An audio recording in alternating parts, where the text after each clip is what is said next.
लेकिन जब हम यीशु मसीह में आते हैं तो यहां पर भी हमारा जो लोग हैं, सेवक लोग, वो भी ऐसा कुछ कुछ मेल जोल करके प्रचार करते हैं। परीक्षाएं आनी है, दुख आने हैं, हालात आने हैं। ये बताते नहीं दुख आने का मीनिंग क्या है, हालात क्यों आते हैं, लेकिन वो कहते हैं परमेश्वर तुम्हारी परीक्षाएं ले रहा है। क्या ले रहा है तुम्हारी? और यहां पर फिर तुम्हारा विश्वास क्या रहता है? गलत। तुम्हारा राइट विश्वास नहीं है। तुम्हें तुम्हारा जय जय का जीवन, जय का वचन और परीक्षाएं नहीं, उससे मेल नहीं खा रहा। क्या नहीं? हमारे पास तेरे लिए चंगाई है, पैसा भी परमेश्वर के पास है, उसके पास तुम्हारे लिए जॉब भी है, उसके पास तुम्हारे लिए पदवी भी है, उसके पास तुम्हारे लिए धन संतान हर चीज है। लेकिन याद रखना, पहले तुम्हारा रिश्ता, तुम्हारा फेथ राइट होना जरूरी है। तुम्हारा फेथ स्वार्थी नहीं चाहिए, सच्चा चाहिए, खरा चाहिए, पूरा चाहिए। फिर देखो, आप जानते हो जब लुस्त्रा में प्रेरित पौल प्रचार कर रहा था और यहां पर एक लंगड़ा भिखारी पैसा मांग रहा था, उसने कहा ये पैसा तो ठीक है, तुम्हारी जरूरत है, लेकिन ये तो तुम्हें चंगा नहीं कर सकता। एक बड़ी चीज है तेरे लिए, अगर तू आज यीशु मसीह पर विश्वास कर, आज अपने विश्वास को यीशु पर ला कि वो तुम्हारे पापों के लिए क्रॉस पर चढ़ा। आप सबको जय मसीह की, प्रेज द लॉर्ड एंड शलोम। आप बैठ सकते हैं अपने स्थानों पर और आत्मा में खड़े रहना हमने परमेश्वर के साथ, उसके वचन को सुनने के लिए, समझने के लिए और आगे बढ़ने के लिए। हालेलुया। मैं इन दिनों में जब बाइबल पढ़ रहा हूं, मैं गलातियों का एक वचन पढ़ता था, उसमें ऐसे लिखा था, हे बांझ तू जो नहीं जनती, गला खोलकर जय जयकार कर। मैं जब ये पढ़ता था तो मुझे बड़ा अजीब सा लगता था, मुझे समझ नहीं आती थी ये क्या लिखा है। हे बांझ तू जो नहीं जनती, गला खोलकर परमेश्वर की जय जयकार कर। फिर वहां लिखा था, क्योंकि त्यागी हुई की संतान सुहागन की संतान से अधिक है, ऐसे लिखा था गलातियों। मैं सोचता नहीं ये क्या लिखा है, क्या परमेश्वर ने, ये अजीब सी बात है कि तू बांझ है तो फिर भी गला खोल और जय जयकार कर, तेरे पास नहीं बच्चा है तो। फिर त्यागी की संतान सुहागन की संतान से अधिक है, क्या है ये वचन? क्योंकि मैं पहले भी संसार में रहा, तो संसार में जो लोगों ने प्रचार किया मैं उससे चलता था, तो उसमें बहुत सारी बातें आगे पीछे थी। क्योंकि जो हम सुनते हैं वो हमारा विश्वास है, क्योंकि रोमियो 10 अध्याय में लिखा, विश्वास सुनने से और परमेश्वर का वचन सुनने से विश्वास आता है। मसीह का वचन सुनने से विश्वास आता है। आपका जो विश्वास है वो मसीह का वचन सुनने से, क्या विश्वास, ये बड़ा विषय। और जानते, मैं जो ये वचन तुम्हें अभी मैं समझा रहा था, अभी कुछ बातें पैसों को लेकर, लेकिन मुझे एक वचन याद आया लूका की पुस्तक में, वो था चतुर भंडारी का। कौन सा? शायद आपने पढ़ा नहीं होगा कभी। चतुर भंडारी, भंडारी का मतलब होता है लेखा देखा रखने वाला। जैसे बोल लो किसी कंपनी में मैनेजर या मुनीम, उसको बोलते भंडारी। तो वो चतुर भंडारी था, उसको उसका मालिक निकालने वाला है। अब उसके ऊपर टीचिंग है वो। मैं आपको ये टीचिंग आज अपनी शिक्षा के बाद में बताऊंगा, क्योंकि इन दिनों में मुझे पहले वहां कुछ बातें थी मेरी समझ में नहीं आती थी, लेकिन इन दिनों में परमेश्वर ने वो भी प्रकट कर दी। हालेलुया।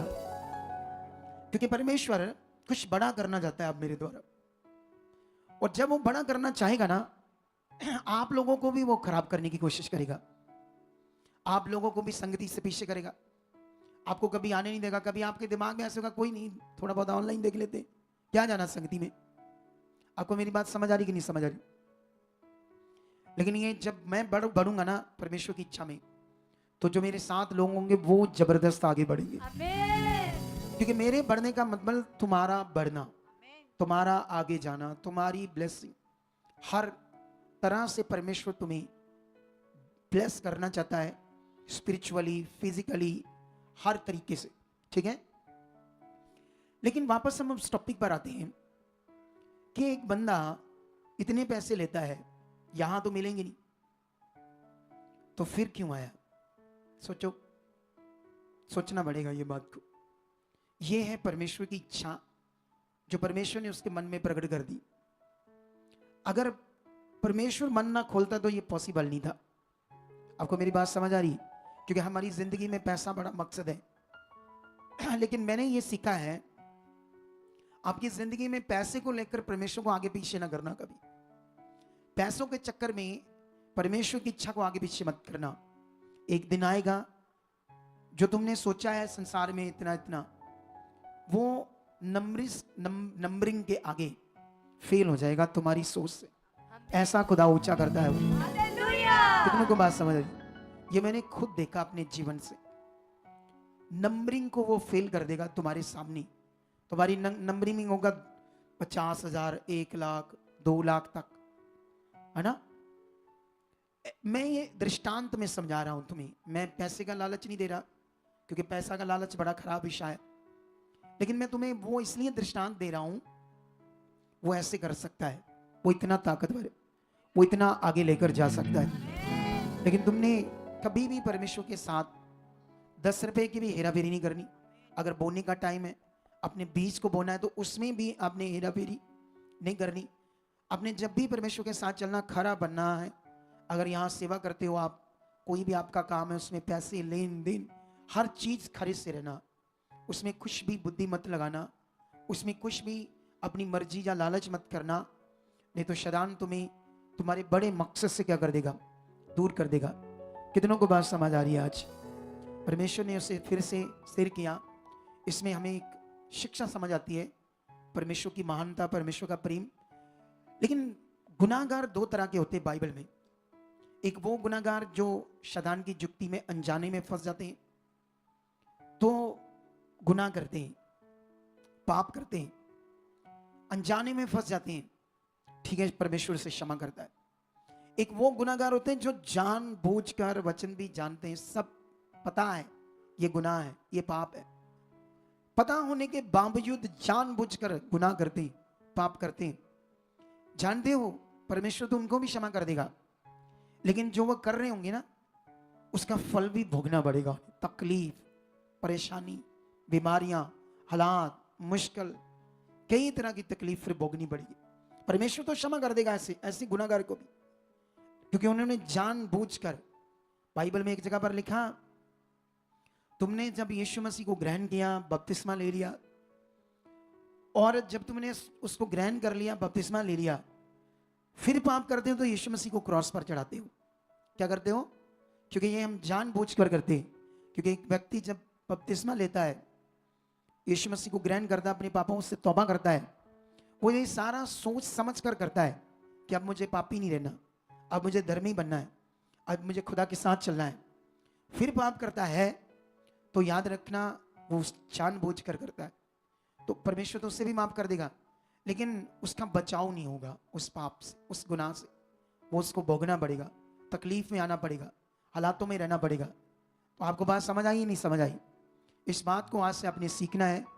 और आंखें बंद करो और परमेश्वर के सामने जाओ और बोलो, परमेश्वर जो कुछ मैं सीख रहा हूं तेरे वचन से, तेरे दास के मुख से, खुदाबंद वो वचन मेरी जिंदगी में काम कर चुके, मुझे ऐसी बुद्धि और समझ से आप ब्लेस कर चुके हो ताकि मैं बढ़ता जाऊं, तेरी मर्जी में चलूं, तेरी इच्छा में चलूं।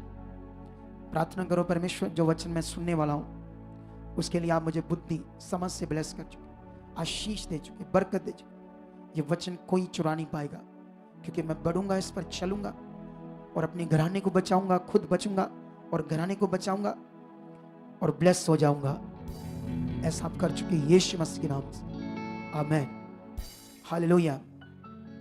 कारण हमें वचन की समझ नहीं है, परमेश्वर के राज्य की समझ नहीं है, उसकी इच्छा की समझ नहीं, इसीलिए हमारे जीवन में जय का वचन नहीं है। आप जानते हो, अब्राहम को परमेश्वर ने जय का वचन दिया। कौन सा? पहले उसको परमेश्वर ने यह वचन दिया कि तू अपना घर, अपने पिता का घराना, अपना देश, अपने कुटुंबियों को छोड़ उस देश में चला जा जो तुम्हें मैं दिखाता हूं। उस जमाने में ये जो वचन था, ये जय का वचन था। अगर आप उस वचन में देखोगे तो परमेश्वर ने उससे पता क्या कहा था? मैं थोड़ा सा पढ़कर आपको, जेनेसिस की बुक से ये वचन हमें मिलेगा, उत्पत्ति की बुक से 12 अध्याय में, ठीक है। जानते हो जो परमेश्वर ने उसका बाद में नाम रखा था, वो क्यों रखा था? अब्राहम। उसका मतलब था जातियों का पिता। कैसे?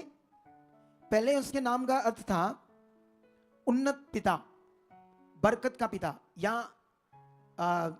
एक लंबा व्यक्ति, लंबा ऊंचा, जिसको बोल सकते हैं लंबा या ऊंचा। ऐसे उसके नाम का मीनिंग था, ठीक है। लेकिन बाद में उसका नाम बदला गया और परमेश्वर ने उसे कहा अपने देश के घर को, अपने देश के घर को छोड़ उस देश में चला जाओ जो मैं तुझे दिखाऊंगा, और तुझसे मैं एक बड़ी जाति बनाऊंगा और तुझे आशीष दूंगा और तेरा नाम महान करूंगा और तू आशीष का मूल होगा। जो तुझे आशीर्वाद दे उन्हें मैं आशीष दूंगा और जो तुझे कोसे उन्हें मैं शाप दूंगा, और भूमंडल के सारे कुल तेरे द्वारा आशीष पाएंगे। ये जय का वचन था। अब्राहम का मन था पूरा करता या ना करता। आपका मन है वचन सुना पूरा करना या ना करना, ये आपका मन है। आपने सुना जो जो कुछ आप कमाओगे उसका 10वां हिस्सा आपने बोना है। आप परेशान थे, आपके बच्चे परेशान थे, आपने प्रेयर्स करवाई हमारे बच्चे फॉरेन में चल जाएं, कनाडा चल जाएं, अमेरिका चल जाएं। जब आपकी प्रेयर हुई, परमेश्वर ने ब्लेस किया, फॉरेन गए, वहां 2 लाख कमाया, 2.5 लाख कमाया, 3 लाख कमाया। लेकिन अब आपका मन है, आप सोचो अरे इतने पैसे, 3 लाख कमाता हूं, 30,000 चर्च में बेचना पड़ेगा, इतने में तो मेरा घर चल जाएगा रोटी पानी, और बाकी मेरा बड़ा डिपॉजिट हो जाएगा, मैं तो अमीर बन जाऊंगा। यह आपके ऊपर है। परमेश्वर ने तो आपको ब्लेस कर दिया, परमेश्वर से आपने प्रेयर करवाई, ब्लेसिंग ली, वचन को मानना या ना मानना आपके हाथ है। लेकिन बाइबल में तुम भी वचन सुनते हो, अब्राहम ने भी सुना, अब्राहम भी तुम्हारी तरह मनुष्य और तुम भी मनुष्य। ऐसे नहीं अब्राहम की 4 टांगे थी, 4 बाजुएं थी, 2 दिमाग थे, 4 आंखें थी, दिल इतना बड़ा था, बड़ा तगड़ा दिल था, इतना मतलब साइज में बड़ा था। वैसे अभी तो साइज में डॉक्टर कहते हैं इसका हार्ट थोड़ा सा बढ़ गया है इसलिए इसको सांस नहीं आ रही, डॉक्टरों के अकॉर्डिंग तो ऐसे है, लेकिन फिजिकल तुम्हें समझा रहा हूं, कितनों को बात समझ आ रही। लेकिन ये हमारे मन के ऊपर है, तुम परमेश्वर के जय के वचन को लेना चाहते हो या ना। बाइबल कहती है अब्राहम ने लिया, उसने अपने देश को, अपने घर को, अपने लोगों को, अपने पिता को छोड़ दिया जो परमेश्वर ने कहा। अब होता क्या है, तुम्हें शायद अंदाजा नहीं उस जमाने में क्या हो रहा था। उस जमाने में अपने कुल में, अपने घराने में, अपने लोगों में जितने बड़ी आपका कुल होगा उतना आपका स्ट्रांग होगा। जितने कम लोग होंगे, दूसरे कुल के लोग, अंधकार का टाइम था तो वो चढ़ाई करके युद्ध करके मार देते थे, पैसा लूट लेते थे, स्त्रियों को ले जाते थे व्यभिचार के लिए। अब्राहम तो जानता था क्योंकि ये तो 5-10 लोग जाएंगे। इसके कुछ नौकर थे, भतीजा लूत था, पत्नी थी, ये था, ज्यादा से ज्यादा 8-10 लोग, तो पक्का इसको पता था दूसरे कबीले के लोग हमें मार देंगे। लेकिन वचन किसका था? जय का वचन किसका था? जय का वचन परमेश्वर का था।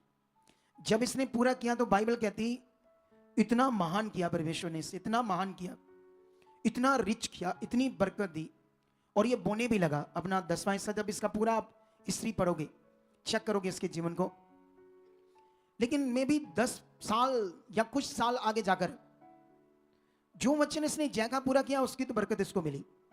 लेकिन इसको परमेश्वर ने एक और वचन दिया था, वो वचन था इसके बच्चा होना। क्या होना? इसकी पत्नी को बांझ थी, 65 साल की उम्र हो गई थी, फिर कितने साल, सोचो 25 साल के बाद परमेश्वर ने उससे बेटा दिया। लेकिन परमेश्वर ने तो कितने साल पहले उसको जय का वचन दिया कि तुम्हें ये बेटा होगा। लेकिन जब तुम बाइबल को गहरा पढ़ोगे तो अब्राहम ने भी कई बार बच्चा ना होने की वजह से अपना मन खराब किया और परमेश्वर के वचन को, जय के वचन को आगे पीछे कर दिया। जब तुम गहरा पढ़ोगे, इसी वजह से वो जय का वचन पूरा नहीं हुआ जो परमेश्वर ने उससे बेटे की आशीष के लिए किया था। जो उसने वचन आशीषों के लिए पूरा किया वो तो उसको मिल गया। लेकिन आज वचन की महत्ता को तुम लोगों ने समझना होगा, क्योंकि वचन से ही हमारा विश्वास है। जब हम आज लोगों को, जैसे वो बंदा 20 साल से था, ना हीलिंग, ना चंगाई, ना डिलीवरेंस, ना छुटकारा, परेशान, कारण उसको परमेश्वर का वचन ही सही से नहीं पता था, उसको विश्वास का भेद ही नहीं पता था क्या है, विश्वास क्या होता है, विश्वास कैसे करते हैं। दुनिया में भी विश्वास का नाम है, लेकिन हम जो परमेश्वर में चलते हैं, हमारे सामने विश्वास का नाम क्या है या विश्वास की समझ क्या है, तुम्हें ये अच्छे से समझना और पकड़ना होगा। लेकिन आज मैं आप लोगों के लिए एक बड़ी शिक्षा देना चाहता हूं, खास करके आप लोग भी जो दूसरे चर्चेस में हैं उनके लिए, या नए नए लोग है ना। जैसे संसार में शैतान ने भी लोगों को ज्ञान दिया है ना, जैसे दुनिया संसार में है तो बाबाओं के द्वारा उनके धर्म के द्वारा उन्हें एक ज्ञान मिला है, तुम्हारे कर्मों में जो लिखा है, जो तुम्हारी किस्मत में लिखा वो होना है। तो दुनिया परेशान है, दुखी है, ये सोचकर मेरे कर्म बुरे हैं, मेरी किस्मत बुरी है। तो फिर उसके लिए बाबाओं ने उन्हें अपने फायदे के लिए वचन दिया है, तुम ऐसा करोगे तुम्हारे कर्म ठीक हो जाएंगे, ऐसा करोगे तुम्हारी किस्मत ठीक हो जाएगी। तो वो बाबाओं के बताए हुए वचनों को फिर मानते हैं, दुनिया में कितने साल तक मानते रहते हैं, फिर भी नहीं कुछ मिलता।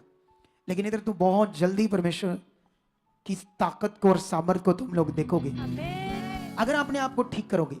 जैसे उस बच्चे ने अपनी गवाही में कहा, मैं छोटी छोटी बात में ये देखने लगा मैं कहाँ गलत था, कहाँ मैं रॉन्ग बना, उन बातों को मैं समझकर अपने आप को ठीक करने लगा।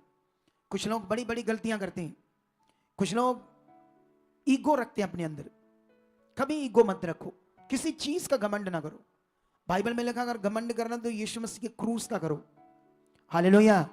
कुछ लोग 40 उपवास रखते हैं, घमंड आता है क्योंकि 40 उपवास रखें, वो हाँ मैं भूखा रहा परमेश्वर के लिए।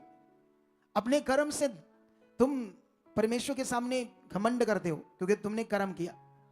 बाइबल कहती है तुम अपने कर्मों से नहीं, व्यवस्था के कामों से नहीं, कर्मों से नहीं, परमेश्वर के कर्म से धर्मी ठहरोगे। उसने जो तुम्हारे लिए कर्म किया उससे तुम क्या ठहरोगे? धर्मी ठहरोगे। यह आपने सीखना है। लेकिन यहां पर अब दुनिया का विश्वास भी गलत है। तुम्हारे जो कर्मों में लिखा होना है, किस्मत में लिखा है, तो ऐसे ज्ञान से उनका विश्वास गलत है। लेकिन जब हम यीशु मसीह में आते हैं तो यहां पर भी हमारा जो लोग हैं, सेवक लोग, वो भी ऐसा कुछ मेल जोल करके प्रचार करते। परीक्षाएं आनी है, दुख आने, हालात आने, ये बताते नहीं दुख आने का मीनिंग क्या है, हालात क्यों आते हैं। लेकिन वो कहते हैं परमेश्वर तुम्हारी परीक्षाएं ले रहा है। क्या ले रहा है? तुम्हारी। और यहां पर फिर तुम्हारा विश्वास क्या जाता है? गलत। तुम्हारा राइट विश्वास नहीं। तुम्हें तुम्हारा जय का जीवन, जय का वचन और परीक्षाएं नहीं, उससे मेल नहीं खा रहा।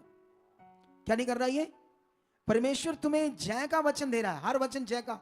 और कुरिन्थियस में ऐसे लिखा उसने तुम्हें जयवंत किया है, तुम अब जय में हो, जीत में हो। एक तरफ जय का वचन, एक तरफ परीक्षाएं, दुख, हालात, मुश्किलें, दोनों में डिफरेंस है। अगर तुम्हारा विश्वास अब गलत है, तुम्हें विश्वास गलत नहीं करना, तुम्हें अपना विश्वास राइट बनाना है। और यही विश्वास के भेद के ऊपर मैं अपनी शिक्षाओं को दे रहा हूं जो खुदा मेरे ऊपर प्रकट कर रहा है। लेकिन अभी हम जल्दी जल्दी इस विषय को सीखेंगे। लूका की पुस्तक से मैं कई सारे पॉइंट आपको समझाऊंगा आज। लूका की बुक से परीक्षा के ऊपर आपके विश्वास को ठीक करूंगा, ताकि आप अपने विश्वास को तो ठीक करो ही करो, दूसरों को भी ठीक कर पाओ और अपने लोगों को भी ठीक कर पाओ और जय के जीवन में बढ़ते जाओ। हालेलुया। क्या रेडी हो? चलो, यहां पर एक दृष्टांत है जो यीशु मसीह देने वाले हैं अभी। लेकिन उससे पहले लोग यीशु मसीह से बातें कर रहे हैं। ये मिलेगा आपको लूका 10 अध्याय उसकी 25। यहां पर लिखा, देखो एक व्यवस्थापक उठा और ये कहकर यीशु की परीक्षा करने लगा, हे गुरु, अनंत जीवन का वारिस होने के लिए मैं क्या करूं? ध्यान से सीखना आज परीक्षा शब्द, क्योंकि स्पेशली खुदाबंद ने मुझे ये टीचिंग दी है, ये ज्ञान दिया है आपको देने के लिए, ताकि तुम इस वचन में स्ट्रांग हो जाओ और जो संसार में प्रभु के दूसरे लोग हैं उन्हें भी स्ट्रांग करो, ताकि वो भी राइट टीचिंग में बढ़े और जय का जीवन में चले। जब हम लोगों को देखते, लोग हारे हुए, मुश्किलों में, परेशानियों में, दुखों में, तुम्हारा दुख, अगर तुम इस मिनिस्ट्री में जुड़े हो, तुम अगर इस मिनिस्ट्री में जुड़कर भी अगर तुम्हारी जिंदगी में हालात है, रोग है, बीमारियां हैं, तो तुम्हें वचन पर अभी चलना नहीं आता, तुम्हें पॉजिटिव विश्वास में रहना नहीं आता, तुम्हें सच्ची वचन पर चलना नहीं आता। अगर तुम हालात में, अगर तुम वचन पर चलना शुरू हो गए, ऐसी की तैसी हालातों की वो रह नहीं पाएंगे तुम्हारी जिंदगी में। लेकिन यहां पर फिर से ये परीक्षा शब्द को हम देखेंगे। लिखा, देखो एक व्यवस्थापक उठा और ये कहकर यीशु की परीक्षा करने लगा। अब क्या यीशु की परीक्षा क्या कर रहा है? परीक्षा शब्द को लोग क्या समझते हैं? ना जैसे प्रॉब्लम में, हालातों में, हम जलालाबाद क्रूसेड में गए, वहां एक लड़की की हमने गवाही दी। वो वर्शिप करती थी अपने चर्च में, लेकिन अचानक वर्शिप करते करते उसका गला गूंगी होगी। जब वो बोलती थी तो पास खड़े बंदे को भी नहीं सुनाई देता, इतना गला खत्म हो गया, बोल खत्म हो गई 2 हफ्तों से। लेकिन उसके बाद हमारी टीम वहां पैम्पलेट बांटती है, लोगों को इनविटेशन देती है हमारी मीटिंग का, क्रूसेड का। तो वहां पर जब वो उससे बात करते तो वो उन्हें उसको पॉजिटिव ज्ञान देते, लेकिन उसके दिमाग में था ये मेरी परमेश्वर परीक्षा ले रहा है। वो क्या सोच रही थी कि परमेश्वर मेरी परीक्षा ले रहा है, कुछ बड़ा करना चाहता है इसलिए परीक्षा ले रहा है, जो उसने सीखा था अगुओं से। तो वो परेशान दुखी 2 हफ्तों से। लेकिन जैसे परमेश्वर के हमारे लोगों ने उसे ठीक किया, उसके विश्वास को ठीक किया, उसी दिन उसकी आवाज खुल जाती है। अब सोचने वाली, अगर परमेश्वर परीक्षा ले रहा था तो फिर तो अभी वो वचन से ठीक नहीं होना था जो हमने दिया। हमने ये वचन दिया हमारी टीम ने कि परमेश्वर परीक्षा नहीं लेता। हमारी टीम ने ये कहा कि वो परीक्षा नहीं लेता। जैसे उसको ये बात समझ आई, उसने राइट विश्वास किया तो वो खुल गया गला। अगर वो परमेश्वर की ओर से होती परीक्षा जैसे लोग सोचते हैं, तो फिर वो उस वचन से खुलना नहीं चाहिए था जो हमने दिया था। कितनों को बात समझ आ रही है? फिर उस वचन से वो उसका गला खुलना नहीं चाहिए था। और यहां पर ये जो व्यवस्थापक है, ये व्यवस्थापक मतलब जो पुराने नियम के शास्त्र बाइबल उसका ज्ञानवान, उसका टीचर है, ये बड़ा टीचर। और यीशु मसीह को परीक्षा करने लगा। परीक्षा का मतलब, तुम लोग अभी बाइबल में इस परीक्षा शब्द को समझो, उसको कहते हैं टेस्ट। क्या कहते हैं इसको? या एग्जाम। एग्जाम या टेस्ट, ये दोनों बराबर चीज है। ये कुछ और है और हमारे लोग कुछ और समझ बैठे, और इसलिए उनके पास ये गलत ज्ञान होने की वजह से उनका विश्वास भी क्या है? गलत है। उनका विश्वास भी क्या है? गलत है। इसलिए तुम्हें अपने विश्वास को ठीक रीति से करना है। अगर तुम्हारा विश्वास बिल्कुल राइट स्ट्रॉन्ग परमेश्वर के साथ बना है तो तुम जय के जीवन में चलते जाओगे, तुम बढ़ते जाओगे, तुम्हारी बीमारियां खत्म होती जाएंगी, तुम्हारे हालात खत्म होती जाएंगी, तुम्हारी मुश्किलें खत्म होती जाएगी। तुम्हें अभी समझ आया? ये यीशु को परख रहा था कि इसको ये वचन समझ है या नहीं। परख रहा था कि इसको ये वचन समझ है या नहीं है। ये है परीक्षा का मतलब। परीक्षा का मतलब ये नहीं दुख, प्रॉब्लम, हालात, मुश्किल। यहां परीक्षा का मतलब ये है। ठीक है, अभी एक और वचन पढ़ते हैं हम यहीं से थोड़ा सा आगे जाकर आपके लिए। ठीक है, ये वचन 11 में अगर आप 15 और 16 वचन पढ़ोगे लूका का, तो परंतु उनमें से कुछ ने कहा, ये तो मतलब यीशु बाल जबूल नामक दुष्ट आत्माओं के प्रधान की सहायता से दुष्ट आत्मा को निकालता है। औरों ने उसकी परीक्षा करने के लिए उससे आकाश का एक चिन्ह मांगा। फिर औरों ने उसकी परीक्षा करने के लिए, परीक्षा मतलब ये कर सकता है, इसके पास कोई पावर है, तो कहा ये आकाश में ये चिन्ह दिखा में, मतलब उसको चेक करना। परीक्षा मतलब उसको चेक करना, ये कर सकता है या नहीं कर सकता। परीक्षा शब्द का अर्थ हमारे लिए यहां ऐसे है।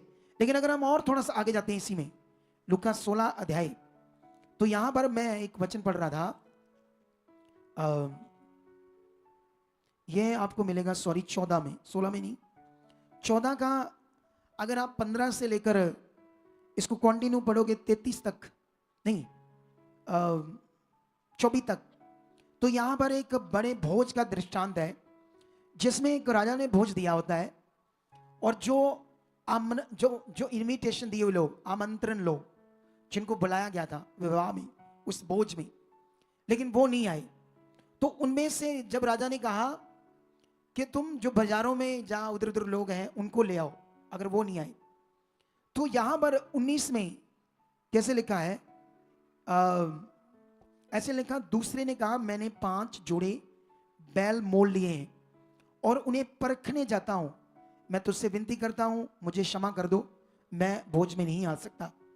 अब जो 5 जोड़े बैल रहे थे उनको क्या कर रहा था? ट्रेनिंग दे रहा था, जो बैलों का काम होता है। तो उनको परखने जाना, उनको उस एग्जाम में, काम में, टेस्ट में परफेक्ट करना, उस काम में, समझ आई ना? उस विषय को परखना बोलते हैं। हालेलुया। कितनों को बात समझ आ रही है? अब हमारे पास ये शिक्षा के बाद ये समझ आती है कि परमेश्वर के वचन में, क्योंकि जब अब्राहम को परमेश्वर ने कहा कि अपने इकलौते पुत्र को मेरे लिए बलिदान कर दो, तो लोग इस वचन को पकड़ते हैं कि उसकी परीक्षा ली। ठीक है, उसके बाद अय्यूब के ऊपर जब हालात आते हैं बहुत सारे, तो वो भी हम बाइबल पढ़ते हैं, तो वहां पर भी लिखा कि परमेश्वर ने शैतान को कहा ठीक है, तो मेरे दास के साथ जो करना करना, उसकी जान नहीं निकालना। तो ऐसे कुछ वचनों को पकड़कर हम सोचते हैं कि परमेश्वर अनुमति देता है आपको हालात आने की, लेकिन बिल्कुल भी ऐसा नहीं है। वो टाइम में ऐसा क्यों लिखा गया था? चलो मुझे ये बताओ, अब जैसे मैं हूं, तो मेरा बेटा या कोई और टीम मेंबर, उसको कोई काम नहीं आता, जा वो काम सीख रहा करना, तो मैं अब उसका काम चेक करूंगा उसका टेस्ट लेकर कि उसको करना आया है या नहीं आया। तो इसमें मैं पहले उसको डंडे मारूंगा, तलवारें मारूंगा, बीमारी दूंगा, हला दूंगा? बताओ मुझे। मैं तो उस काम के लिए उसे चेक करूंगा उसको करना आया या नहीं आया।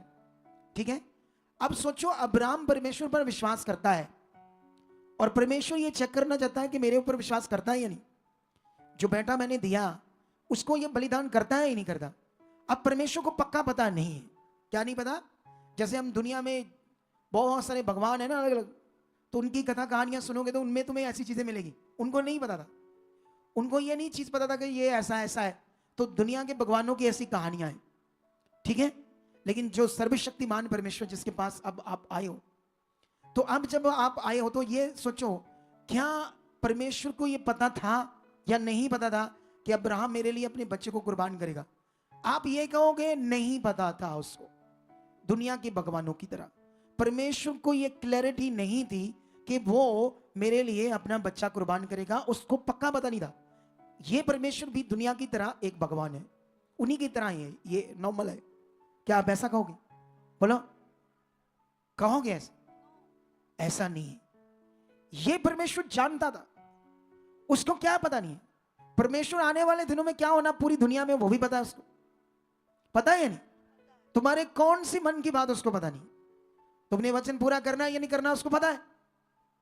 तुम गलत करोगे ये भी उसको पता है। पता है या नहीं? बोलो, पता है। तो फिर परमेश्वर ने क्यों कहा? जानते हो उस वचन का मीनिंग क्या है? अब्राहम जानता था कि मेरे लोग बड़े टेढ़े यहूदी लोग, तो यही बंदा है प्योर स्ट्रॉन्ग तगड़ा जो मेरा ये भी वचन पूरा कर देगा, और ये वचन पूरे करने के कारण मेरे बाकी लोगों के लिए ये विश्वास की उदाहरण बन जाएगा। ये इतना विश्वास की उदाहरण बन जाएगा कि बहुत सारे लोग इसको जीवन में देखकर बने रहेंगे मेरे साथ और उनका जीवन नाश नहीं होगा। इसीलिए परमेश्वर ने उसे कहा था अपना बेटा मेरे लिए क्या कर दे? कुर्बान कर दे। परमेश्वर को अगर नहीं पता कि ये करेगा या नहीं करेगा, फिर मैं कहूंगा टेस्ट, फिर मैं कहूंगा परीक्षा, लेकिन उसको पता था। लेकिन ये काम वो इसलिए करवा रहा था ताकि इजरायली जो बार बार मर रहे थे, नाश हो रहे थे, विश्वास से भटक रहे थे, यहोवा परमेश्वर से आगे पीछे हो रहे थे, अब्राहम उनके लिए नमूना बने। कितनों को बात समझ आई? बाइबल को तुम्हें समझना होगा। लेकिन यहां पर वो जानता था, इसीलिए उसका बेटा वो कुर्बान नहीं करना था उसने। कितनों को बात समझ आई आज? लेकिन यहां पर अब हम अपने विश्वास को और ठीक करेंगे। ठीक करने के लिए हमें याकूब की पत्री में जाना पड़ेगा ताकि हम लोग अपने फेथ में बढ़ें, परमेश्वर के साथ बढ़ें। वो इतना स्ट्रांग परमेश्वर है हमारा, इतना महान परमेश्वर है, इतना सिद्ध परमेश्वर है हमारा परमेश्वर कि हम उसके सामने कुछ भी नहीं। इतना महान है, इतना सिद्ध है, इतना दयालु है, इतना वो दया करने वाला है। वो तो हमारी मौत को अपने ऊपर लेता है, हमारे रोगों को अपने ऊपर सहता है, हमारे दुखों को अपने ऊपर लेता है ताकि तुम्हें दुख ना मिले। तो वो तुम्हें क्यों दुख देगा? ये बात सोचो। हम याकूब की पत्री 1 का 2 वचन पढ़ते हैं। ये लोगों के लिए कंफ्यूजन वचन है, इसको मैं ठीक करना चाहता हूं आपके लिए, आपके विश्वास के लिए।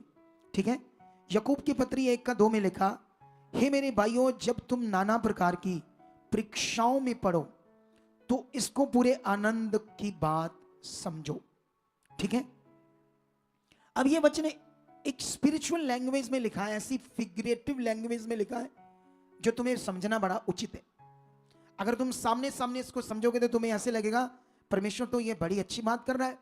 वो कहता है जब परीक्षाएं पढ़ो आएंगी तो इसको आनंद की बात समझो।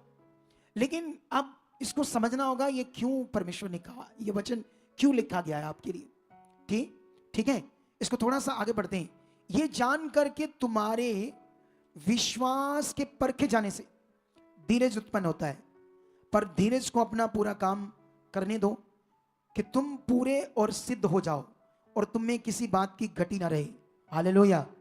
इस शिक्षा को तुम्हें थोड़ा सा समझना होगा अच्छे से।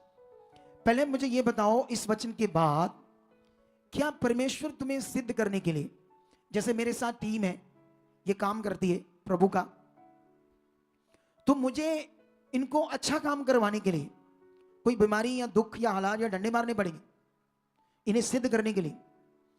वर्शिप करते हैं ये बच्चे, इनसे बड़ी अच्छी वर्शिप करवाने के लिए पहले मुझे थोड़ा दुख या डंडे मारने पड़ेंगे ताकि ये सिद्ध बने।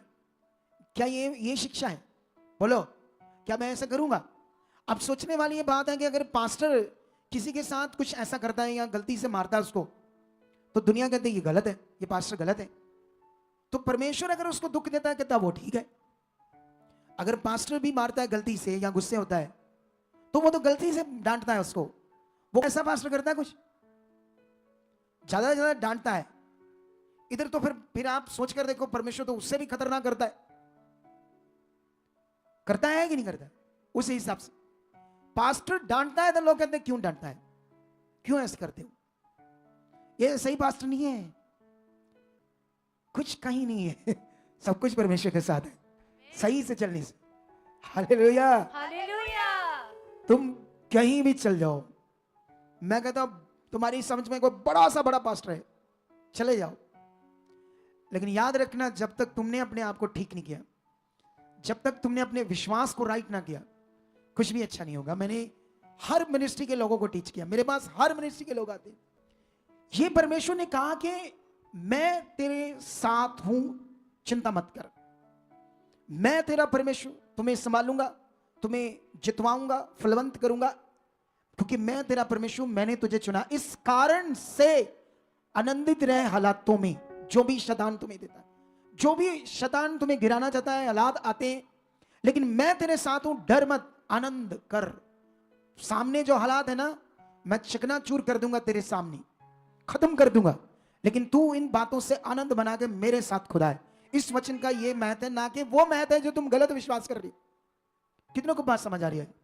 अगर तुम ये सोच रहे हो, परमेश्वर ने ये लिखा है कि नाना प्रकार की जब परीक्षाएं आएगी तो परमेश्वर कहता है कि उनमें, उनके कारण तुम आनंद कर।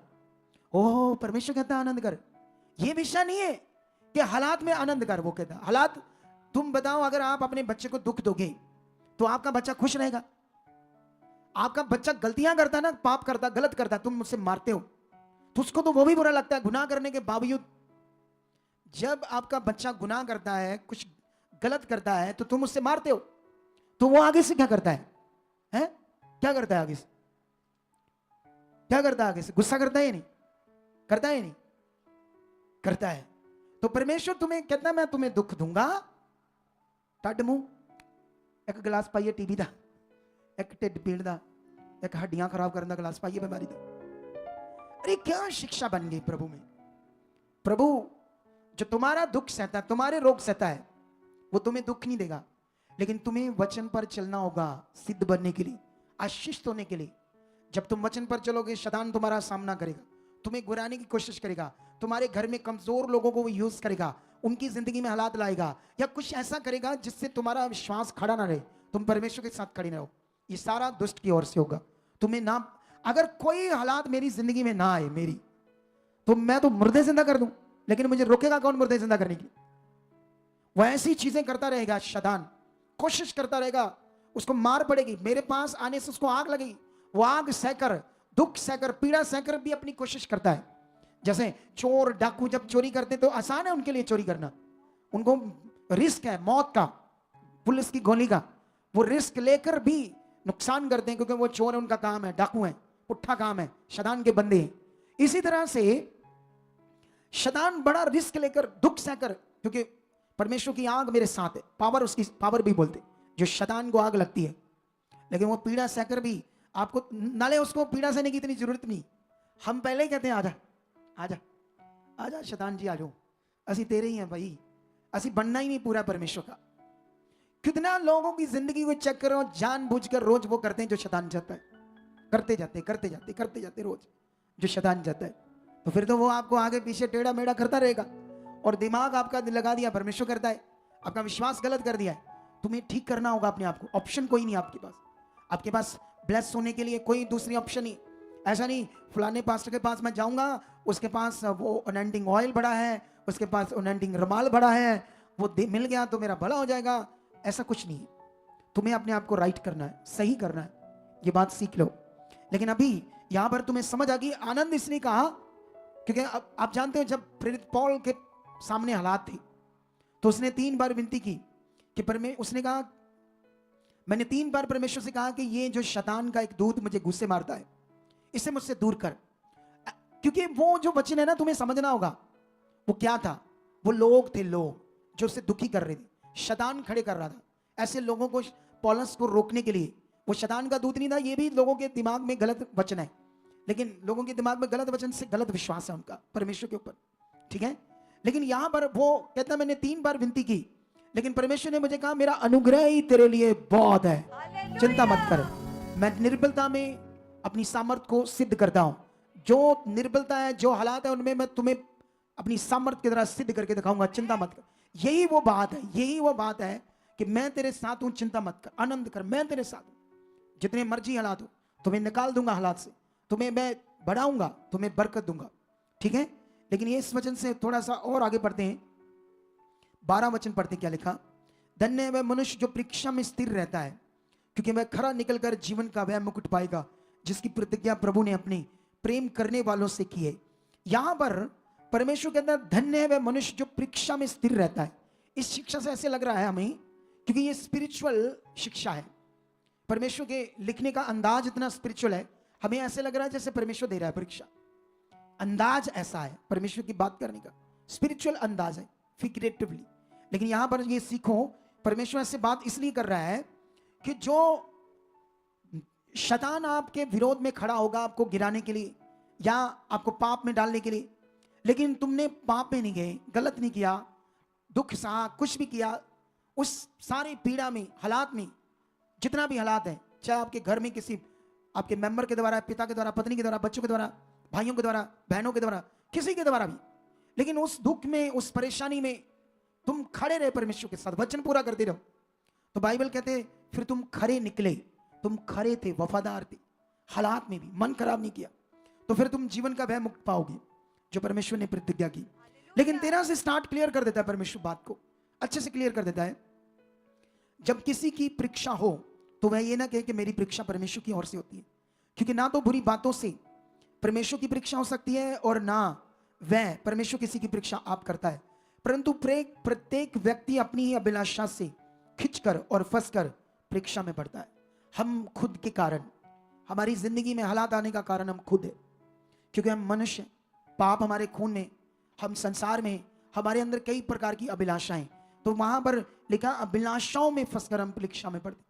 आपको पैसे का लालच हो सकता है, आप कोई पास्टर हो, आप एक पास्टर हो, कोई पास्टर है, उसके साथ सेवा करने वाले, उसने पैसे दिए किसी भी काम के लिए, उसने कुछ रख लिए, ये तुम्हारी अभिलाषा है। बोलो क्या है तुम्हारी अभिलाषा है। तुमने उस अभिलाषा को, बाइबल में आगे पढ़कर देखो क्या लिखा, फिर अभिलाषा गर्भवती होकर पाप को जन्मती है। आगे जाकर यहूदा एक्सरोती ने थोड़ा सा तो बीज निकाला था, थोड़ा सा तो पैसा हेराफेरी किया था, लेकिन आगे जाकर क्या होता है, वो पैसा क्या करता है, वो उसकी अभिलाषा पाप को जन्म देती, पाप को। और क्या पाप करता है, यीशु मसीह को 30 चांदी के सिक्के लेकर पकड़वाता है, ये पाप करता है। आज हमारी अभिलाषा क्या करेगी, अभिलाषा जब जन्म देती तो किसको देती है, पाप को। इसीलिए बाइबल में लिखा जो कुछ तुम्हारे पास है उसी में संतोष करो और बढ़ते जाओ। जब तुम उसी में संतोष करोगे तो वो तुम्हें एक दिन ऊंचा करेगा, क्योंकि उसको इतना खरा चाहिए। यूसुफ को इतना बड़ा व्यक्ति, इतना रिच व्यक्ति क्यों बना दिया उसने, क्योंकि वो काबिल था उससे। परमेश्वर वो ऐसे ईमानदार को खड़ा करना चाहता था। Hallelujah, hallelujah. चोरी 10 रुपए की हो या 10 लाख की, चोरी मानी जाती है। पाप छोटा हो जो बड़ा हो वो पाप ही होता है। तुम्हें सतर्क रहना, प्रे में रहना, चौकस रहना, अलर्ट रहना, आगे बढ़ना है, ताकि तुम्हें अभी समझ आया ना, परीक्षा का कारण मनुष्य। तुम्हें अपने जीवन से उन सारी बातों को परमेश्वर के सामने लेकर जाओ। रोज जो तुम्हारी जिंदगी में गलत चल रहा है वो सारा रोज परमेश्वर के सामने लेकर जाओ, फिर तुम परमेश्वर की ओर से बचे रहोगे। अगर तुम सामने नहीं लेकर गए उसके, एक दिन मौत तक के हालात आ जाएंगे। अगर तुम गलत वीडियो देखते हो, परमेश्वर के सामने जाओ। अगर तुम किसी फ्रेंड्स के साथ बातें करते हो गंदी मंदी, परमेश्वर के सामने लेकर जाओ। ये देखो परमेश्वर, मैं बड़ी कोशिश करता हूं इससे दूर होने की, लेकिन ये बार बार होता है। परमेश्वर मुझे निकाल, मुझे छुड़ा इस पाप से, गंदी बातों से। आप अपना बिजनेस करते हो, आपके पास कोई सिस्टम नहीं है कि आपके बिजनेस में जो गलत बिजनेस है, आप कोई नशा बेचते हो, आप गलत करते हो, चोरी करते हो, झूठ बोलते हो, जो भी आप करते हो परमेश्वर के सामने तब तक लेकर जाते जाओ, जाते जाओ, जाते जाओ। जब तक अगर आप जाते जाओगे तो परमेश्वर आपको निकाल लेगा। अगर आप परमेश्वर के सामने नहीं जाओगे तो परमेश्वर आपको नहीं निकालेगा, क्योंकि परमेश्वर का ये नियम है, जो तुम प्रेयर में उसके सामने रखोगे वही तुम्हारे साथ करेगा। ये सीख लो। तुम्हें कोई हेरा फेरी नहीं करनी, तुम्हें कोई गलत काम नहीं करना, तुम्हें कोई गंदा काम नहीं करना, कोई कुछ नहीं करना चीजें। तुम परमेश्वर के सामने जाते जाओ, जाते जाओ। एक दिन तुम्हारे लिए वो मार्ग निकालेगा और तुम्हें जबरदस्त बरकत देगा यीशु। हालेलुया। तो ये था आपका राइट विश्वास क्या होता है, इसकी टीचिंग। लेकिन ये चीज सीख लो, तुम्हारा सही विश्वास ही तुम्हें बहुत आगे लेकर जाएगा, तुम्हें बरकत देगा। लेकिन मैं लास्ट में कोशिश करता हूं विश्वास के ऊपर तुम्हें स्ट्रॉन्ग करने के लिए, लेकिन वो जो आज ही मैं क्लैरिटी दे देता हूं, लुक्का का वचन जो मैं तुम्हें कह रहा था, शत्रु भंडारी की दृष्टांत, ठीक है, ताकि तुम आज ही उसके बारे में सीख लो और तुम फंसो ना शैतान की जुक्ति में कभी भी, ठीक है। हालेलुया। ये शत्रु भंडारी 16 अध्याय का 1 से स्टार्ट होता है, ठीक है। यहां पर अगर तुम थोड़ा सा पढ़ोगे तो तुम्हें समझ आ जाएगी क्या लिखा है। मैं पढ़ता हूं। फिर यीशु ने चेलों से भी कहा, फिर यीशु ने चेलों से कहा, एक दृष्टांत कहा। एक किसी धनवान का एक भंडारी था और लोगों ने उसके सामने उस पर यह दोष लगाया कि वह तेरी सारी संपत्ति उड़ाई देता है, मतलब हेरा फेरी करता है, मैनेजर है। लेकिन लोगों ने बताया यह गलत है, जो कुछ भी तू इसको लेन देन पर इसको ठहराया है, उस बीच में ये कुछ पैसा रखता है, चोरी करता है, गलत करता है, ठीक है। आगे क्या लिखा, अतः उसने बुलाकर कहा, किसने कहा, उस धनवान को। उस धनवान ने अपने भंडारी को बुलाया, ये क्या है जो मैं तेरे विषय में सुन रहा हूं, अपने भंडारीपन का लेखा दे, क्योंकि तू आगे को भंडारी नहीं रह सकता। तब भंडारी सोचने लगा, अब मैं क्या करूं, क्योंकि मेरा स्वामी अब भंडारी का काम मुझसे छीन रहा है। मिट्टी तो मुझसे खोदी नहीं जाती, दिहाड़ी तो मुझसे होगी नहीं, और भीख मांगने से मुझे शर्म आती है, तो मैं फिर क्या करूंगा, मैं तो भूखा मर जाऊंगा, मेरे बच्चे भूखा मर जाएंगे, तो बड़ा हालात है ना उसके सामने। लेकिन फिर वो क्या करता है, सोचता है, क्या करता है, सोचता है, सोचो इधर देखो, मैं समझ गया क्या करूंगा, ताकि जब मैं भंडारी के काम से छुड़ाया जाऊं तो लोग मुझे अपने घरों में ले ले। तब उसने अपने स्वामी के देनदारों को एक एक करके बुलाया और पहले से पूछा, तुझ पर मेरे स्वामी का कितना कर्ज है। उसने कहा 100 मन तेल। तब उसने उससे कहा, अपना खाता बही ले और बैठकर तुरंत 50 लिख दे। फिर उसने दूसरे से पूछा, तुझ पर कितना कर्ज है। उसने कहा 100 मन गेहूं। तब उसने कहा, अपना खाता बही लेकर 80 लिख दे। हालेलुया। अब आपको समझ आई यहां क्या हो रहा है। यहां पर वो सोचता है कि मैं अब भंडारी मैनेजर के काम से खत्म हूं, मेरी जॉब, मेरी नौकरी जाएगी, दिहाड़ी नहीं होगी, भीख नहीं मुझसे मांगी जाएगी, मेरे बच्चे भूखे मर जाएंगे, मैं कहां जाऊं, क्या करूं। बैठा बैठा शैतानी सोचता है और कहता, हां मैं ये काम करूंगा कि लोग मेरा साथ देंगे, मुझे अपने घरों में लेंगे, मेरा अच्छे से सारा सिस्टम चलेगा। वो पता नहीं उसके 50 देनदार है, धनवान के 100 देनदार है, एक एक करके बुलवाता है। और किसी ने 100 मन तेल कर्ज में उसका देना है, धनवान का। उसको कहता, क्योंकि धनवान को नहीं पता ना, मैनेजर को पता है, अभी लेखा नहीं दिया, अभी हिसाब नहीं किया, तो उससे पहले क्या कर दिया उसने, कहा यहां 50 लिख दे, 50 तेरा कर्जा खत्म कर दिया मैंने। किसी का 100 मन गेहूं है, कहता 80 लिख दे, किसी का 40 लिख दे, 50 लिख दे, क्योंकि उसने सोच लिया था कि जब मैं इस पद से हटाया जाऊंगा तो लोग मुझे मेरा साथ देंगे। लेकिन ये दृष्टांत क्या है, मुझे समझ नहीं आता था पहले, लेकिन इन दिनों में परमेश्वर बहुत सारी चीजें समझा रहा है। 8 में लिखा, स्वामी ने उस अधर्मी भंडारी को सराहा कि उसने चतुराई से काम किया है, क्योंकि इस संसार के लोग अपने समय के लोगों के साथ रीति व्यवहारों में ज्योति के लोगों से अधिक चतुर हैं। मुझे यही समझ नहीं आती थी कि स्वामी ने उसे क्यों सराहा है। हालेलुया। क्यों सराहा है उसको, ऐसे क्यों सराहा उस भंडारी को? क्योंकि उसने चतुराई से अपना काम लिया। सुनो, इसको सीखना होगा तुम्हें। ये टीचिंग बड़ी है, यीशु मसीह ने क्यों दी? ये स्पेशल हमारे लिए। इसका स्वामी कौन है? शैतान है। इस बंदे का जो काम है, ये किसका काम कर रहा है? तो शैतान उसका स्वामी, तो उसके स्वामी ने उसे सराहा क्योंकि तूने अच्छा काम किया, चतुराई से काम लिया। हालेलुया, ऊंचा बोलोगे? हालेलुया, जोर से बोलो हालेलुया। हालेलुया।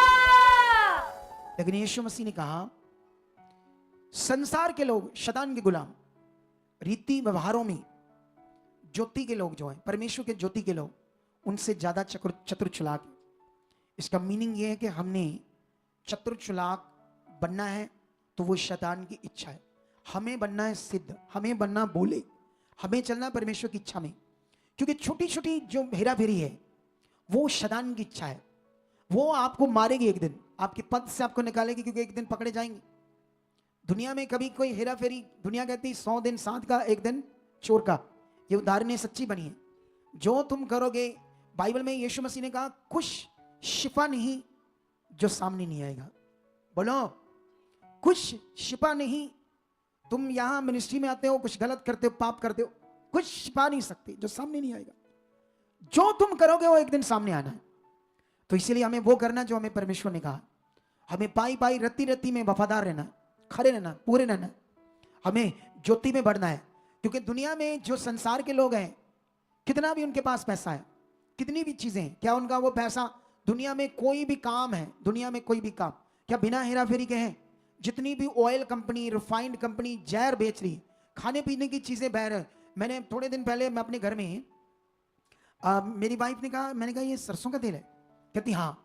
तो मैंने कहा कहाँ से लिया? कहती बेस्ट प्राइस से। यहाँ एक बेस्ट प्राइस है ना, तो वहां पर ये ओरिजिनल मिलता है। उसने कहा, मैंने कहा नहीं, ये ओरिजिनल नहीं है। मैंने उसको कांच की शीशी में इतना सा डालकर फ्रिज में लगा दिया। तुम भी अपने ऑयल को लगाना। जैसे आप कभी अपने पानी को, जो अच्छा पानी है, फिल्टर पानी, खराब पानी नहीं, उसको फ्रिज में लगाना, वो जम जाएगा ना। लेकिन जमने के बाद कैसे रहेगा? शीशे की तरह रहेगा ना। अगर आपका पानी के अंदर वो क्या नहीं है, जो गंदगी है वो नहीं, गंदा पानी नहीं, तो वो शीशे की तरह साफ आएगा।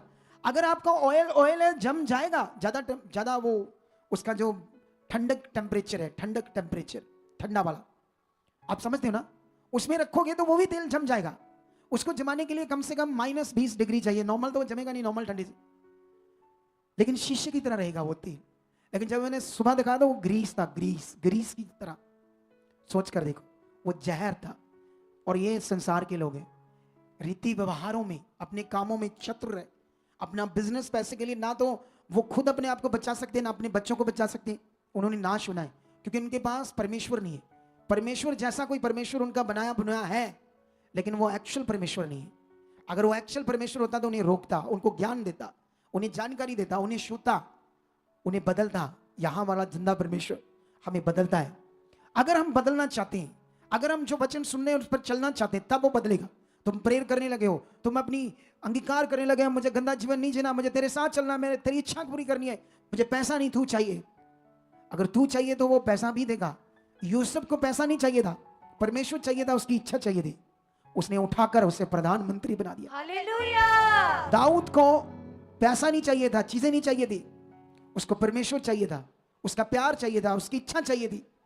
परमेश्वर ने उसको उठाकर दुनिया का सबसे बड़ा राजा बना दिया। हालेलुया। क्या तुम राजा बनना चाहते हो? तो फिर सबसे पहले परमेश्वर के पीछे चलो। अपने विश्वास को राइट करो, अपने मन को राइट करो, उसकी धार्मिकता में बढ़ते जाओ, विश्वास में बढ़ते जाओ, रिश्ते में बढ़ते जाओ। पवित्र परमेश्वर के साथ पवित्र रिश्ता होगा ना, पाप का रिश्ता तो चलेगा नहीं। अगर तुम पाप में हो, गुनाह में हो, लालच में हो, चीजों के लालच में हो। कुछ लोग अपने स्वार्थ के लिए, लालच के लिए मेरी बुराई कर देते। हमें पता चला कुछ लोग हमारी मिनिस्ट्री में ऐसे हैं, अपने स्वार्थ के लिए कुछ भी बोलेंगे। ऐसा मत करो, वो नाश की चीज है। क्योंकि परमेश्वर के पास जो जीवन है वो हमारे शारीरिक सोच से, शारीरिक तरीके से चलकर नहीं मिलना है। आज ये टीचिंग तुम्हारे विश्वास को राइट करने से, यीशु की कुर्बानी, उसका क्रॉस पर चढ़ना, उसका शरीर तोड़े जाना, पवित्र लहू बहाना, छलनी करना उसके शरीर को, वो इसलिए हुआ, उसने तुम्हारे पाप, तुम्हारे रोग, तुम्हारे हालात, तुम्हारी बीमारियां अपने ऊपर ली ताकि तुम्हें अच्छा जीवन दे। ये जीवन यीशु के इस कर्म पर, इस काम पर विश्वास करने से मिलना है, ना कि मटीरियलिस्ट चीजों पर विश्वास करके। अपने फेथ को ठीक करो, अपने फेथ को राइट करो। जब तुम पतरस के पास जाते हो, जब पतरस और ये चेले सेवा शुरू करते हैं, तो परमेश्वर के भवन के बाहर एक लंगड़ा भिखारी भीख मांग रहा है। और जानते पतरस उसे क्या कहता है? कहता है, सोना चांदी पैसा हमारे पास नहीं है, लेकिन तेरे लिए चंगाई है, तू इस लंगड़ेपन से आजाद हो सकता है। बोलो, हमारे पास तेरे लिए चंगाई है। पैसा भी परमेश्वर के पास है, उसके पास तुम्हारे लिए जॉब भी है, उसके पास तुम्हारे लिए पदवी भी है, उसके पास तुम्हारे लिए धन संतान हर चीज है। लेकिन याद रखना, पहले तुम्हारा रिश्ता, तुम्हारा फेथ राइट होना जरूरी है। तुम्हारा फेथ स्वार्थी नहीं चाहिए, सच्चा चाहिए, खरा चाहिए, पूरा चाहिए।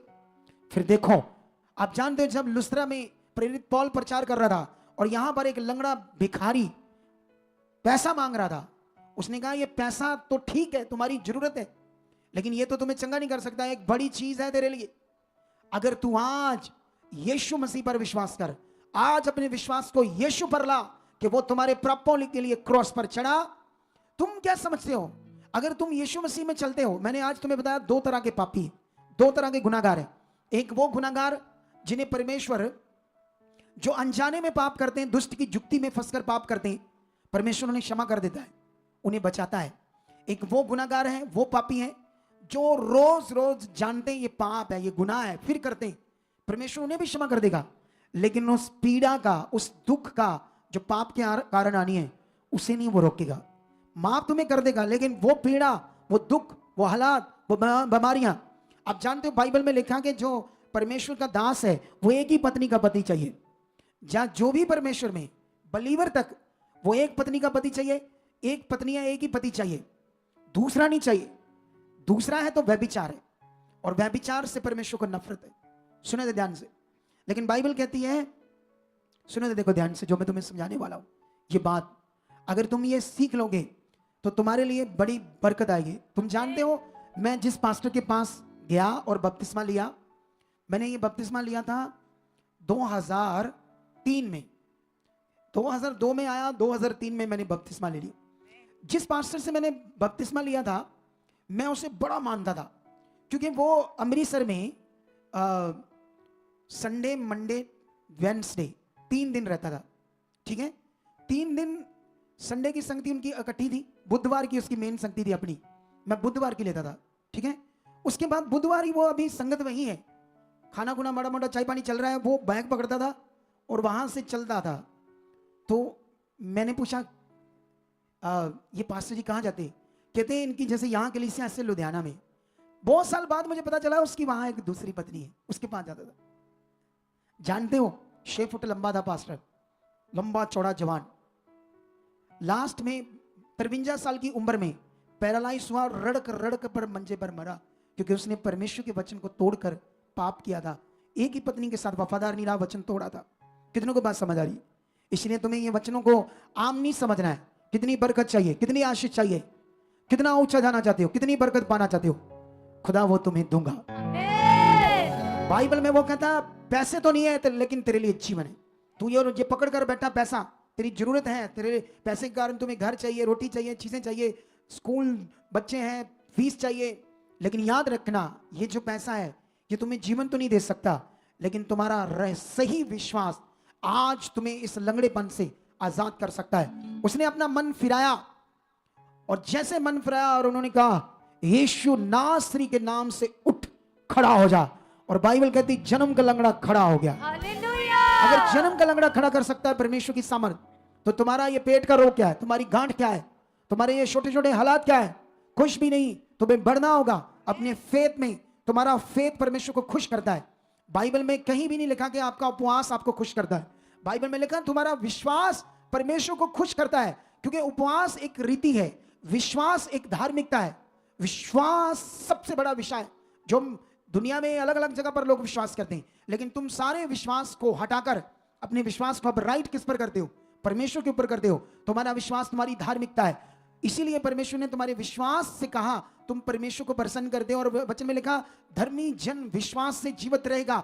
जीवित रहने का मतलब ब्लेस रहेगा, छुड़ाया जाएगा हालातों से, बरकत पाएगा, आशीष पाएगा। और बाइबल में लिखा अगर तुम विश्वास से पीछे हटते हो तो मैं तुमसे खुश नहीं हूंगा। हालेलुया। हालेलुया। कितनी बरकत चाहिए, कितनी आशीष चाहिए तुम्हें, वो तुम्हें देगा। लेकिन तुम आज से वचन पर चलो, आज से मन बनाओ मुझे वचन पर चलना है। हालेलुया। मुझे वचन पूरा करना। अगर तुमने अपना मन नहीं फिराया तो तुम एक नाम के क्रिश्चियन हो, एक दिन तुम फंसोगे। कुछ पाप ऐसे होते हैं शैतान फल नहीं देता है, वो तुम्हें कभी कुछ नहीं कहता है। शैतान तुम्हें तुम व्यभिचार भी करो, तुम बंदे हो यीशु में, दूसरी औरतों से रिश्ता रखो, तुम औरत हो दूसरे बंदों से रिश्ते रखो, तुम्हें कुछ नहीं करेगा शैतान लॉन्ग टाइम तक। लेकिन एक टाइम आएगा वो तुम्हें इतना मारेगा तुम संभाल नहीं पाओगे अपने आप को। ये बात सीख लो। इसीलिए तुम्हें बढ़ना होगा परमेश्वर के साथ, उसकी इच्छा में बढ़ना होगा। हालेलुया। लेकिन ये सारी बातें हमारे तगड़े विश्वास के लिए। लुस्त्रा में जब प्रेरित पौल प्रचार कर रहा है तो वहां पर जानते हो एक जन्म के लंगड़े को वहां भी प्रेरित पौल जब देखता है तो वहां पता क्या लिखा है, वहां पर 14:9 में लिखा है, प्रेरित पौल जब टकटकी लगाकर उस पांव का निर्बल जो लंगड़ा है देखता है तो बाइबल में ऐसे लिखा उसको चंगा हो जाने का विश्वास था, चंगा होने का विश्वास था, उसके अंदर चंगाई पाने का विश्वास था, हीलिंग पाने का विश्वास था।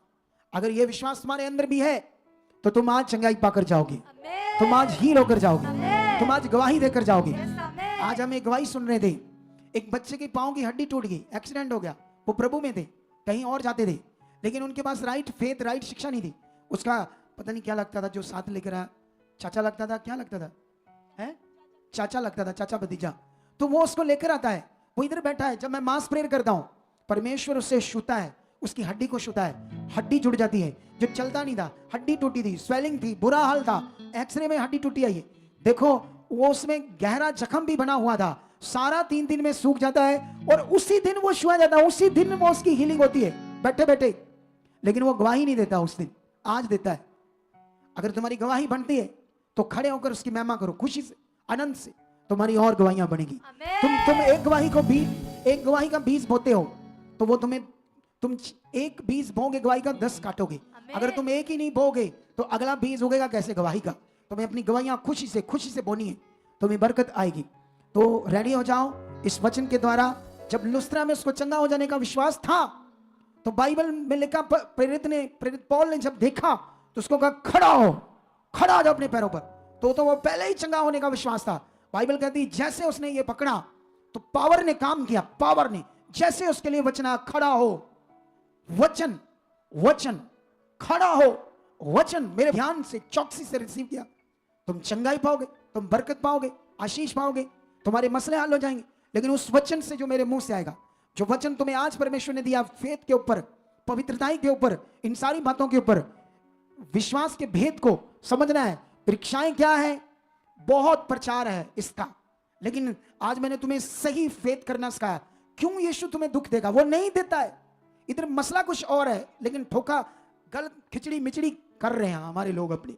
और इसीलिए हम जलालाबाद में गए, वहां बड़े लोग दुखी हैं, पूरा एरिया ही दुखी है। हमारी मिनिस्ट्री में इतने लोग दुखी नहीं है, लेकिन वो हैं जो आगे पीछे हैं। जहां वो लोग हो सकते हैं जो इधर भी सुनते हैं, उधर भी सुनते हैं, इसके भी सुनते हैं, अपने दिमाग को खिचड़ी बना रहे हैं। सही फेथ की शिक्षा, राइट शिक्षा को पकड़कर नहीं चल रही, नहीं तो बहुत ज्यादा यहाँ लोग ब्लेस है। हालेलुया। वो काम यहाँ परमेश्वर ने किए जो कहीं नहीं हुई। तो सोचो तुम कितना आगे जाओगे, कितनी बरकत पाओगे। इतनी बरकत पाने के लिए तुम हॉस्पिटलों में गए, साल गए, 2 साल गए, कई धार्मिक स्थान पर गए, बाबाओं के पास गए, साल गए, 2 साल गए, 3 साल गए। तो हमारे पास 1-2 बार क्यों आते हो? कोई 2-4 महीने, 6 महीने तो रुको, फिर तुम्हें पता चलेगा परमेश्वर काम करता कि नहीं करता। 1-2 बार ही आने से क्या होगा, तुम्हें समझ नहीं आएगी, तुम नए हो। गवाहियां तो सुन रहे हो, लेकिन बहुत सारे लोग 2 बार 3 बार आते फिर आते नहीं। अरे तुम दूसरी जगह इतना ज्यादा गए, कम से कम 6 महीने 4 महीने तो रुक कर देखो कैसे तुम्हें परमेश्वर ऊंचा करता है यीशु मसीह। हालेलुया। तो वहां वचन जब दिया तो परमेश्वर की पावर ने उस पांव के लंगड़े को टांगे न्या करके खड़ा कर दिया। आज खुदा तुम्हें खड़ा करेगा, आज अपनी गवाही के साथ खड़ा करेगा, तुम्हारी बीमारियों से तुम्हें छुड़ाएगा, तुम्हें हीलिंग देगा, तुम्हें छुटकारा देगा। कितनों को बात समझ आ रही है? तो रेडी हो जाओ इस वचन को पूरा करने के लिए। बाइबल में लिखा अब्राहम ने वो वचन पूरा किया तो अमीर, रिच बना। आज ये 20 बोने का वचन तुम्हारे फाइनेंशियल बरकत के लिए,